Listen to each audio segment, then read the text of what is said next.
D H Q ہسپتال جہلم میں 2 چہروں والے بچے کی پیدائش ہوئی ہے۔ ڈی ایچ کیو ہسپتال جہلم کے گائنی وارڈ میں 2 چہروں والے بچے کی پیدائش ہوئی ہے، جس کی 4 آنکھیں، 2 منہ اور 2 ناک ہیں۔ ڈیوٹی ڈاکٹرز کے مطابق بچے کی پیدائش نارمل ڈیلیوری سے ہوئی۔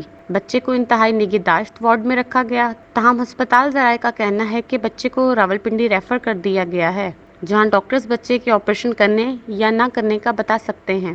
ڈاکٹرز نے بچے کی صحت تسلی بخش قرار دیتے ہوئے کہا ہے کہ ایسے بچے کی پیدائش قدرت کا امر ہے۔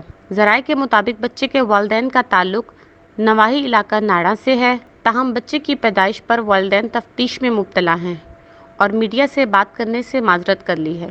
سامعین، باب علم پر ایسی ہی مفید اور معلوماتی ویڈیوز دیکھنے کے لیے ہمارا چینل سبسکرائب کریں اور پاس دیے گئے بیل آئیکن کو ضرور پریس کریں تاکہ باب علم پر اپلوڈ کی جانے والی ہر نئی ویڈیو کا نوٹیفیکیشن سب سے پہلے آپ کو مل سکے۔ سامعین، ویڈیوز لائک کریں، شیئر کریں اور کمنٹ باکس میں اپنی رائے کا اظہار کرنا نہ بھولیں۔